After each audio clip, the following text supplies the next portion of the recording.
Hello, everyone. Welcome to our channel. Welcome, my friends. A warning lies ahead. In the deepest corners of forgotten towns, where the shadows creep, there are stories whispered only in fear, stories that travel through generations. And tonight, I bring you one of those stories, an ancient curse, a forgotten town, and a soul lost forever. It begins in a place that doesn't exist on most maps, a town buried in the heart of the hollow forest. Meet Ethan, a young man who thought he could escape the noise and chaos of city life. Seeking tranquility, he drives into a small, obscure town hidden deep in the forest. He finds himself feeling drawn to it, almost as if the town had been waiting for him. The town was more than just forgotten. It was abandoned, or at least that's what Ethan thought. The streets were empty, the air thick with silence. As he checked into a dusty inn, the innkeeper's eyes were cold, almost lifeless, as if she had seen the same thing happen before. Her words were few, but her gaze, it lingered. Ethan tried to brush off the unease that washed over him, but something felt wrong. The portrait in his room, a family long gone, felt too real. The eyes followed him as he moved. That night, the first strange thing happened. Whispers, faint at first, but growing louder, whispers that carried his name.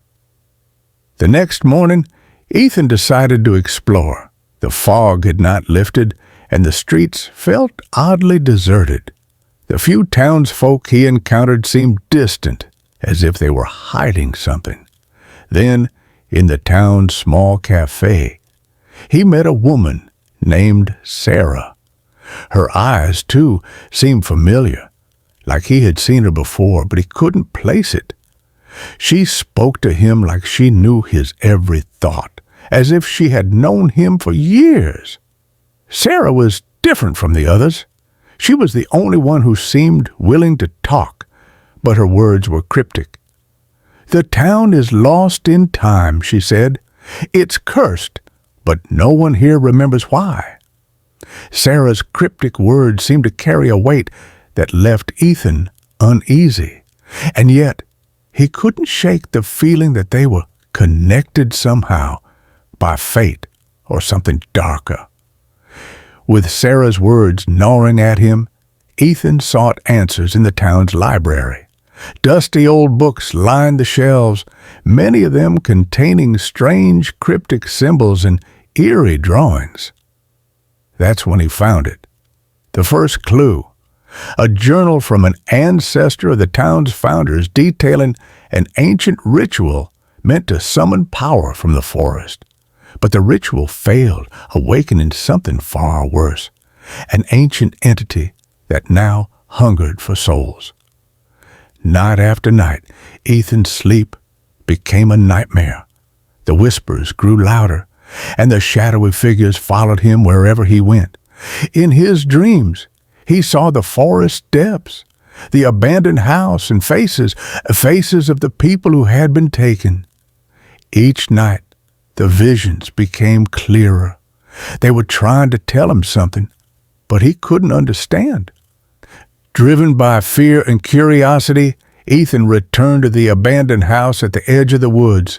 There, he found a hidden room, sealed by a strange symbol. Inside, the air was thick with the scent of decay, and the walls were covered in blood-red symbols. The truth was undeniable now. This town wasn't just cursed. It was the prison of an ancient evil. As Ethan pieced together the horrifying truth, he went back to Sarah, desperate for answers. But Sarah's behavior had changed. She wasn't just avoiding his questions anymore. Her eyes were hollow, her skin pale. And then she revealed something that shook him to his core. Sarah was no ordinary woman. She was the last of the original townsfolk, cursed to live forever, forced to watch as the town devoured every soul that entered. Centuries ago, Sarah had been one of the young girls chosen to partake in the dark ritual. She had thought it would grant her eternal life, but instead, it bound her to the town forever. Each generation, she was forced to lure new souls into the cursed town to continue the ritual. And now, Ethan was her next victim. Ethan tried to escape, but the forest itself turned against him. The trees twisted, blocking his way, and the shadows seemed to grow more oppressive. The whispers turned to screams, urging him to stay. But there was nowhere to run. The town had claimed him, just as it had claimed all the others. As Ethan turned back, the town's people, no longer alive but bound to the curse, closed in on him. Their hollow eyes stared at him, and in that moment Ethan realized the truth. He was now part of the town's history. The spirits needed new soul to survive, and that soul was his. The darkness swallowed him whole, and Ethan became another part of the town's eternal nightmare. And now his whispers will join the others, calling to the next lost soul who dares to enter the hollow forest. The hollow forest remains, waiting, watching, and its hunger, always satisfied for a time, will never stop. And if you ever wander near this forsaken town, listen closely. You may hear your name just before the forest calls you home. The hollow forest remains, waiting, watching, and its hunger, always satisfied for a time, will never stop. If you ever wander near this forsaken town, listen closely. You may hear your name just before the forest calls you home. Some say the forest moves with a mind of its own, that it's not just the town that holds a curse, but the very land itself. Ethan was just one of many. But what about the others, the ones whose names were never spoken, those who vanished into the mist without a trace, lost to the hunger of the hollow forest? Their stories, too, have been swallowed by the trees. But tonight, let me take you deeper, deeper into the history of the hollow forest and those who dared to confront the curse. Long before Ethan, in the late 1800s, a group of travelers arrived in the town. They were young, eager to explore the unknown, ignorant of the horrors that lay in wait. But when they arrived, the town seemed strangely familiar to them, like they had been there before, in another lifetime.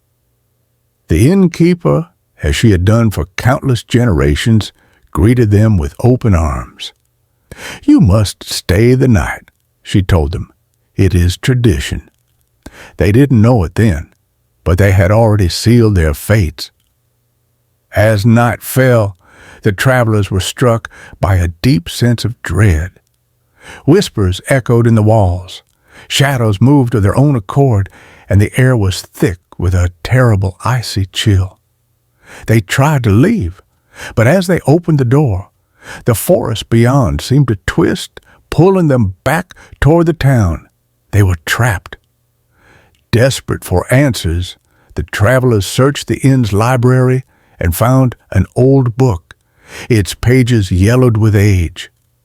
The book contained a horrifying tale about the town's founders who, in their greed for eternal life, had performed a dark ritual deep in the forest. The founders had believed they could summon an entity, an ancient power that would grant them immortality, but they had underestimated the power of what they were meddling with. The ritual went horribly wrong, awakening something far worse than they had anticipated. The entity, a shadow that thrived on souls, cursed the town and all who entered it. The travelers, armed with the knowledge they had gathered, decided to confront the entity. They entered the forest at midnight, determined to end the curse. But as they ventured deeper, the trees seemed to close in around them, the whispers louder and the shadows darker. They reached the heart of the forest, a stone circle, ancient and weathered. In the center, the air was thick with malevolent energy. The entity's presence was everywhere. But there was something strange, something that had been hidden.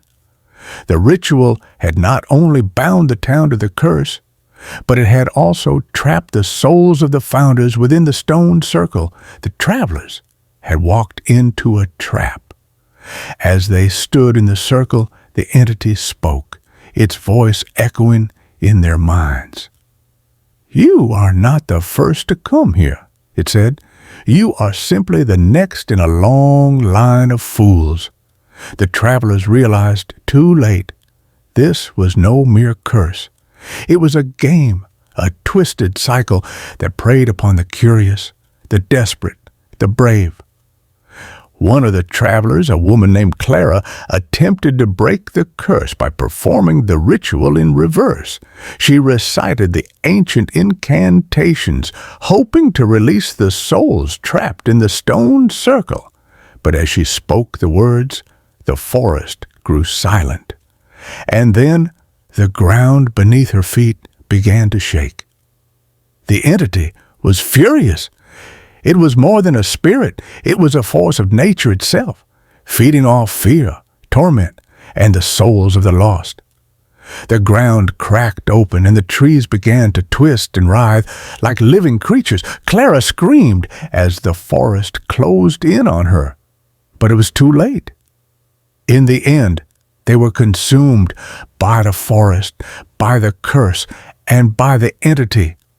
Their bodies were never found, but their souls joined the others, bound to the hollow forest forever. Years passed, and the hollow forest stood silent, waiting for the next soul to wander in. Ethan's fate was sealed, but the curse, it never ended. The town and the forest are always there, waiting for the next traveler, the next curious soul drawn by whispers and half-forgotten legends. And now another wanderer arrives. He doesn't know it yet, but he's already part of the story, already caught in the pull of the hollow forest. The curse is far from over, and it will never stop. Remember, if you ever hear your name called from the depths of the woods, you're already lost, and the hollow forest will call you home. Thanks for watching, like, and subscribe our channel. While the hollow forest waits for its next victim, not all is as it seems. The town holds more than just its cursed history. Beneath the ground, hidden from the eyes of those who pass by, lies something even darker, an ancient power, forgotten by time. Thomas, like so many before him, thinks he's alone, but he's not. In a graveyard behind the church, the forgotten souls of those who had once tried to break the curse are buried, not in peace, but as part of a darker ritual. Their names have been erased, replaced by strange symbols, symbols of a power that stretches far beyond the entity haunting the town. In his search for answers, Thomas uncovers a forbidden book, one that was buried with the bodies of those who had fallen prey to the curse. Its pages are filled with cryptic messages and ancient rituals, all of them leading back to the hollow forest's core. But as he reads, he starts to notice something odd. The symbols on the pages begin to shift and glow, almost as if the book itself is alive. As Thomas reads, the boundaries between the living and the dead begin to blur. He hears whispers, voices of those who tried to escape, their last words frozen in time. The hollow forest is not just a place, it is a living entity, feeding off the despair and torment of the souls who wander too close. And then the figure appeared, a man, or perhaps something more, his face obscured, his voice low and grave. "You shouldn't have come here," he warns. "You've opened a door that cannot be closed." The figure tells Thomas that the book he holds is no mere artifact. It's the key to something far worse. The hollow forest isn't just a curse. It is the prison of an ancient being, one that has been feeding on the souls of those who come near for centuries. The figure speaks of Sarah's ancestors, long forgotten in the town's history. The innkeeper's bloodline had been cursed since the first ritual was performed. They were not just servants of the entity, they were its keepers, bound to the forest, forced to ensure the cycle continued. What Thomas doesn't know is that the hooded figure now standing before him is a product of the curse itself, a soul caught between worlds.